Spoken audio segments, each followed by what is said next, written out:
The first thing Detective Sergeant Kaido Mura noticed about the Vreth was that they moved like gravity was optional. He was standing in the wreckage of what had been a police checkpoint on the edge of Sector 9, watching three of the things drift through a concrete barrier, the way smoke drifts through a screen door. His hand was already on his sidearm before his brain caught up with his instincts and reminded him, gently and without cruelty, that it would not matter. "Special Investigation Unit is on scene," he said into his radio, because saying it made him feel like he still belonged to something. "Sector 9, Junction 44, 3 contacts. Possibly 4 they are." He paused. "They are not stopping for the checkpoint. Static." Then his supervisor's voice 2 kilometers back and safe. "Mura, fall back to the perimeter. This is above your clearance." "Everything's above my clearance these days," Mura said, and did not fall back. He was 31 years old, compact and lean, with the particular look of a man who had decided some time ago that he would rather understand something that scared him than run from it. He had a 3-year-old daughter named Hana who called police officers the quiet helpers, because he had told her, in his best attempt at softening a hard world, that that was what they were. He thought about that now, watching the Vreth tear through the abandoned checkpoint. He thought, someone has to be the quiet helper, someone has to stay. The Vreth designation had been assigned by the GDC, the Global Defense Consortium, 6 weeks after first contact, which had been a phrase people used as though it were merely an event, and not the end of one world and the tentative beginning of another. They were roughly bipedal, roughly humanoid in silhouette, but the resemblance ended there. Their bodies ran on some form of sequential compression technology that the GDC's best engineers still couldn't fully reverse engineer. Internal components cycling at speeds that made their outlines shimmer. No faces, not exactly, just smooth anterior surfaces that somehow conveyed intent.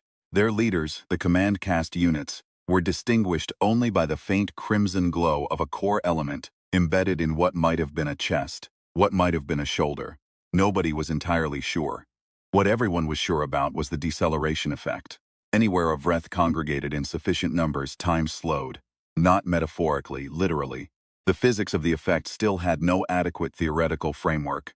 Human observers caught in the field reported moving through something thicker than air, their muscles firing at a fraction of normal speed, their thoughts arriving on delay. It was not painful. That was almost the worst part. It was just impossibly, horrifyingly slow, and the Vreth moved through it like they were born to it, which they probably were. 6 weeks after the effect was confirmed, someone at the GDC had developed the resonance tags. Small things, each one a flat disc about the size of a poker chip, embedded with a frequency modulator that produced a carrier wave partially resistant to deceleration fields. Not immune, resistant. The difference was important. Without a tag, a human in a heavy deceleration zone moved at maybe 15% of normal speed. With a tag you got 60, sometimes in 70. Enough to run, enough in theory to fight. Mura had one clipped to his jacket, just under the lapel. He'd checked it twice on the drive over. He checked it a third time now, because one of the Vreth had stopped moving and turned its smooth anterior surface toward him. "Right," Mura said, to no one. "Hello." 40 kilometers away and underground, in what had once been a regional transit authority maintenance depot, and was now the base of operations for the 9th Special Investigation Unit, a woman named Chief Investigator Sarah Higa was losing a card game to the worst poker player she had ever met and finding it profoundly irritating. "You can't bluff with a visible tell," she said, watching the second tallest member of her team very obviously look at his chips whenever he was holding something good. "I'm not bluffing," said Warrant Officer Daisuke Seiki, who was 23 and had joined the SIU because they'd taken him when the regular military wouldn't on account of his left knee, which bent slightly wrong. He spread his cards. "Read 'em." Sarah looked at his cards and then looked at her own, and then set both down on the oil-stained workbench they used as a table. "That doesn't count," said Investigator Tomoko Yashiro from across the room, not looking up from the drive unit she was rewiring. She was the team's technical specialist and had opinions about everything. He wasn't bluffing. He was just being an idiot. "Same outcome," Sarah said. The radio crackled. Mura's voice came through, clipped and careful, describing what he was watching at Junction 44. The card game stopped. Tomoko set down her tools. Daisuke stood up, his bad knee briefly forgetting to bother him. Sarah was already at the situation board, pulling up the sector overlay. 3 contacts on foot, she said, studying the display. Moving toward the industrial district. She traced the projected path with one finger. If they're following their previous pattern, they're going for the power relays again. Or something else, said Tomoko. Everyone in the room knew what she meant by something else.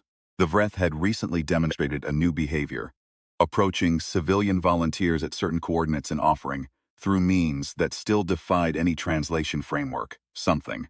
A core element, a small red object that when accepted produced a fusion event. The host walked away different. The Vreth walked away stronger. The GDC called it a neo-vector event. In the field, Mura's people called it being swallowed. Mura's still on scene, Daisuke said, checking his earpiece. He hasn't fallen back. Sarah looked at the overlay for a long moment. Then she looked at the modified drive unit on Tomoko's workbench. The piece of technology that had been the SIU's particular project for the last 3 weeks.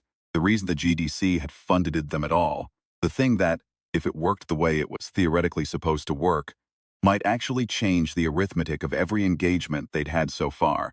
Is it ready, she said. Tomoko made a face that was not quite yes and not quite no. Define ready, Tomoko said. Can a human being put it on and walk toward those contacts without immediately dying? Probably. That's my threshold. Sarah picked up her jacket. I'll take Daisuke Tomoko monitor the feeds. If we lose contact, you bring everything we know about those core elements too. I know the protocol, Tomoko said. I know you know the protocol. I'm saying it anyway. Sarah paused at the door. Because it helps me, she said simply without embarrassment, and Tomoko looked at her for a moment and then nodded. The Vreth did not communicate in any way that human instruments had successfully decoded. They had a system. That much was obvious. Something that functioned like language among themselves, expressed through the cycling frequencies of their internal components. The GDC linguist called it harmonic encoding, and had been working on a translation matrix for 4 months with limited success. What Mura understood, from 6 weeks of field observation, was that they had intentions that could be inferred from behavior. The one that had stopped and turned toward him was not moving.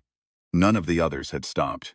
They were continuing through the wreckage of the checkpoint, deeper into the sector, unconcerned.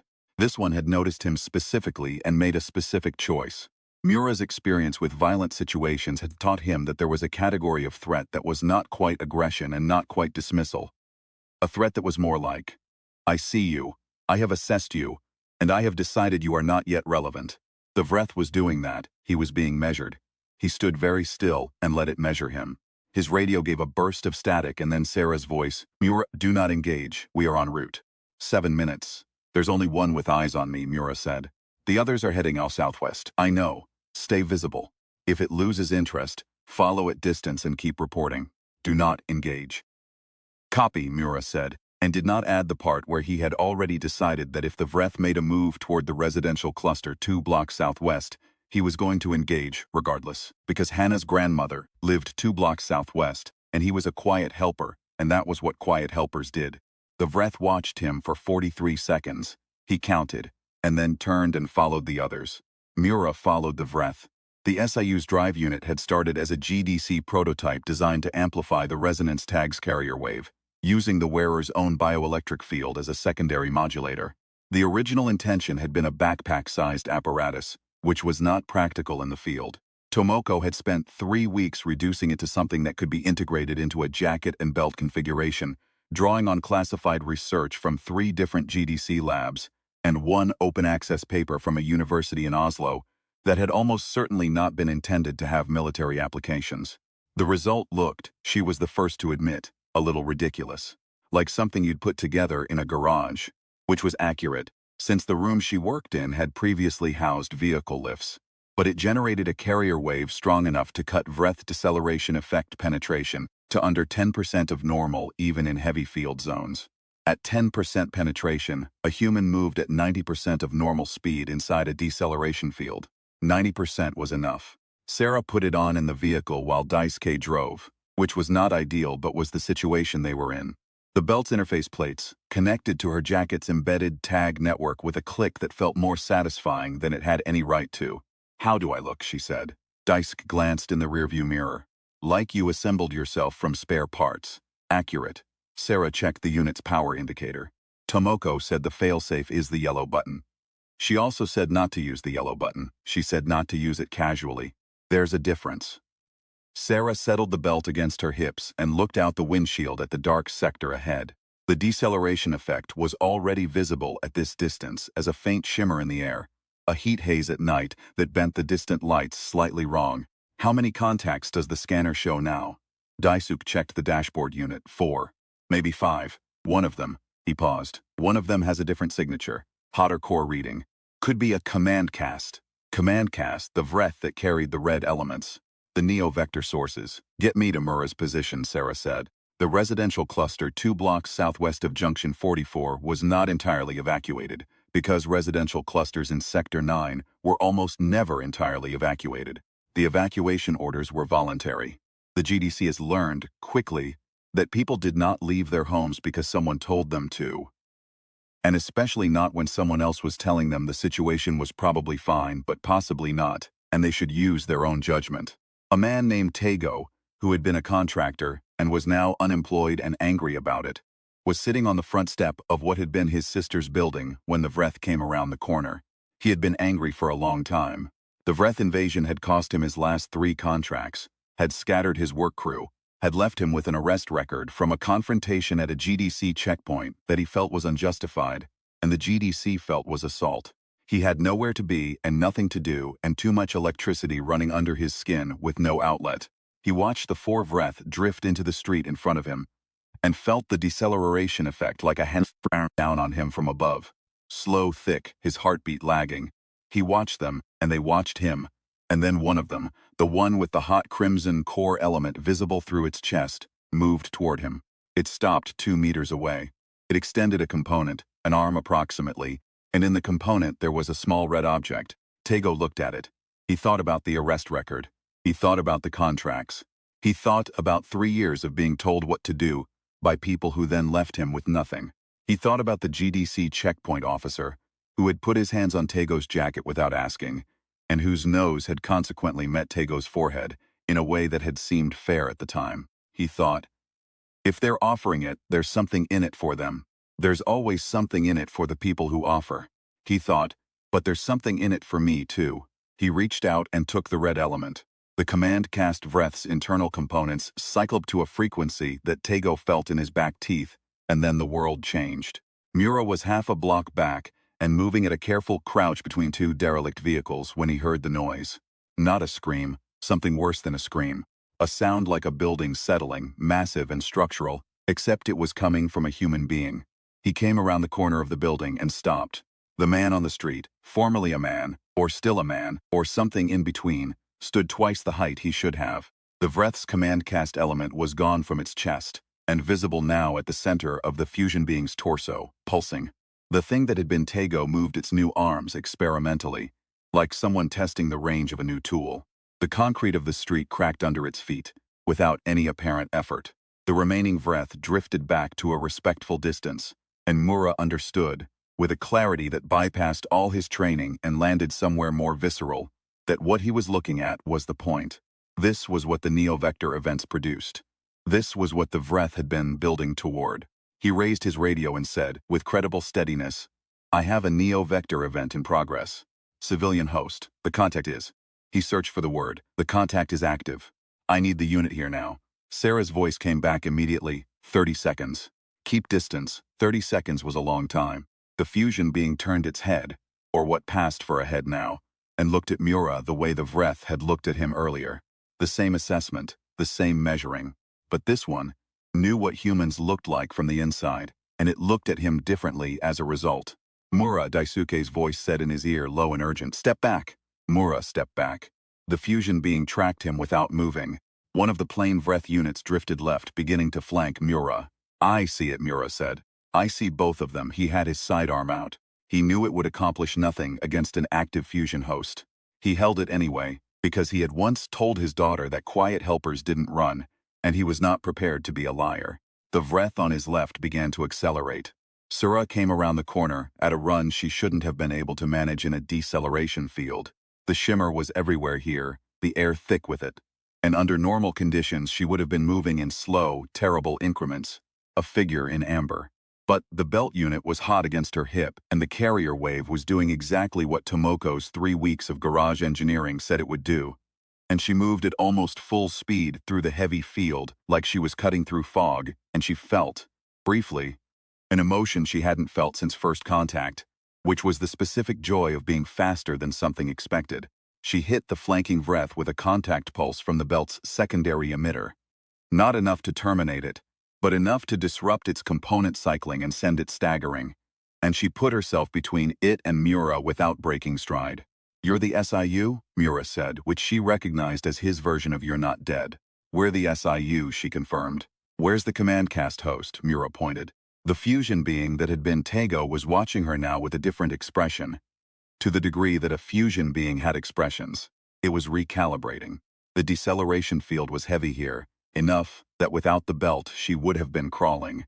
And it had expected her to be crawling, and she wasn't. It moved. The thing hit like something dropped from a building. Not a strike exactly, more a change in position. One moment there and the next moment on top of her. Sarah rolled, not away but through, under the thing's center mass, and back up on its other side, the belt's emitter firing twice in close succession at the crimson core element in its torso. Both shots skimmed. "The core," she said to Daisuke, who had come up on the right side with the field disruptor unit they'd brought from the depot. "Flank it. Drive it left. I need a clean line on the core." "Copy," Daisuke said, and limped forward at a pace that should have been suicide in this field, and was instead merely terrifying, because his resonance tag was fresh and he was 23 and had something to prove. The fusion being swung at him, and he went down. Not struck, just the shockwave of the displacement, but he went down hard, and the disruptor skidded across the cracked concrete. Mura picked it up. He'd never used one. He'd seen the demonstration once, from a distance. But he had 46 seconds of watching the SIU chief work, and he had an investigator's tendency to observe before acting. And what he had observed was that the belt unit and the disruptor were working in coordination. The belt pushing the carrier wave wide, the disruptor targeting within that window. He looked at the belt. He looked at the disruptor. He looked at the crimson core. "I'm going to need you to make some noise," he said to Sarah. She looked at him. "Read it fast." Nodded. She went at the fusion being straight on. No angling, no flanking, just an absolutely direct and apparently suicidal approach that forced the thing to commit fully to her as a threat. Its arms came up, its core faced away from Mura, tracking Sarah. Sarah hit the yellow button. The belt unit's carrier wave spiked to 3 times its normal output, washing the entire area in a resonance pulse that staggered the plane Vreth units 10 meters back and lit the fusion being's core element up like a lamp. Every component suddenly cycling in the new frequency, its internal architecture momentarily and completely visible. In that moment, Mura fired the disruptor. The shot was straight and clean and landed exactly on the core element, and the crimson light went out. Not everything went out. The Vreth component didn't terminate, not exactly, because nothing about a fusion event was ever clean, but the coupling broke. The core element disconnected from the host. The fusion being, the thing that had been Tego, came apart at the seams like a coat shrugged off, and what was left on the ground was a large, disoriented, angry man with a former arrest record and a very bad morning, and a small red core element rolling across the concrete. The remaining Vreth, leaderless now, drifted. It took 11 minutes to secure the scene. Mura put the standard restraints on Tago, who was dazed and did not resist much. Daisuke sat on the ground with his bad knee out straight and held an ice compress against the side of his head. The plane Vreth units had withdrawn to a distance, and then, unpredictably, further, and then gone entirely, which happened sometimes when a command cast was decoupled. Sarah stood in the middle of the street and looked at the core element on the ground and did not pick it up. "It'll regenerate," she said, not to anyone specifically. "The GDC reports say a decoupled core element begins regenerating its command function within 48 hours unless it's—" "I know," Daisuke said. "We need a containment unit. I called it from the vehicle. 8 minutes out." Sarah nodded. She looked at the belt unit on her hips, which was running warm and slightly off its normal frequency now after the yellow button. She'd need Tomoko to recalibrate it. She thought about how she would explain to Tomoko that she had used the yellow button and decided the truth was fine. Tomoko had known she was going to use it. That was why Tomoko had built it. Mura came up beside her. He had a habit, she'd noticed, of standing slightly to one side rather than directly adjacent, an investigator's position, putting the scene in front of both of them rather than looking at each other. She appreciated it. "The man in the restraints," she said. "Tago volunteer record has him flagged as cooperative initially. Then the checkpoint incident," Mura paused. "He didn't look afraid when he took it." "No," Sarah agreed. He looked like someone who'd been waiting for an offer. They looked at the core element together. That's the Vreth strategy, Mura said. Isn't it? They aren't invading, they're recruiting. They find the people who are already ready to be something else, Sarah said. Yes, a silence. Somewhere in the distance, Sector 9 was still mostly dark, and the deceleration shimmer was still visible at the edges of the cleared zone. You moved fast, Mura said, in the field, faster than you should have. Equipment, Sarah said. Equipment from where? My team's specialist. She builds things. Sarah looked at the belt. She says it shouldn't work the way it works. She's been saying that for 3 weeks and keeping building it anyway. Mura looked at the belt for a moment. Where do I apply, he said. It wasn't quite a joke. She took it as one anyway, because sometimes that was what you did. The GDC briefing the following morning was attended by 4 senior officials, 2 military liaisons, and Sarah, who was there because the 9th SIOU had just posted the first confirmed field decoupling of a neo-vector fusion event, and everyone wanted to know how. She stood at the front of a large room that smelled of coffee and recycled air and explained it in as few words as possible. The carrier wave amplification, the resonance pulse, the window of core visibility, the disruptor shot. She answered 17 questions about whether it was scalable, whether it was replicable, whether the yield decrease, after the yellow button, was an acceptable operational parameter. She answered them the same way Tomoko would have answered them, with specifics, without performance, in the tone of someone who had built a thing and watched it work, and was now explaining what it needed to work again. After the meeting, one of the senior officials stopped her in the corridor and said, "This is significant. You understand that?" "I understand that it worked once," Sarah said. "In one field context, with one fusion event, using equipment that needs recalibration. That's how everything starts," the official said.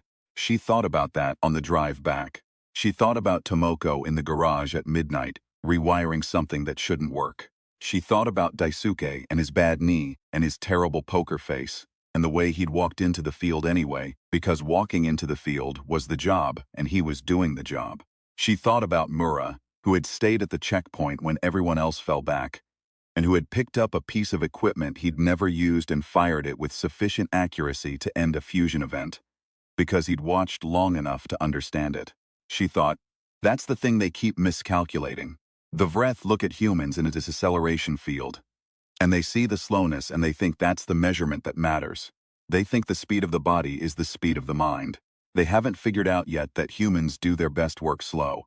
The recalibration took Tomoko 4 hours, and a conversation she would later describe as extended and exhausting, in which Sarah explained the yellow button use in detail, and Tomoko said "I know" 7 times, which was Tomoko's version of "I'm glad you're alive." By noon, the belt unit was back to baseline. By 3 in the afternoon, Tomoko had begun drafting the second version, which she said would have the yellow button integrated into the standard operating cycle rather than as a failsafe, which Sarah pointed out was just making the failsafe the standard, and Tomoko said yes, exactly. The red core element was in GDC containment. The analysis teams would have 18 months of work from it. That was useful but slow.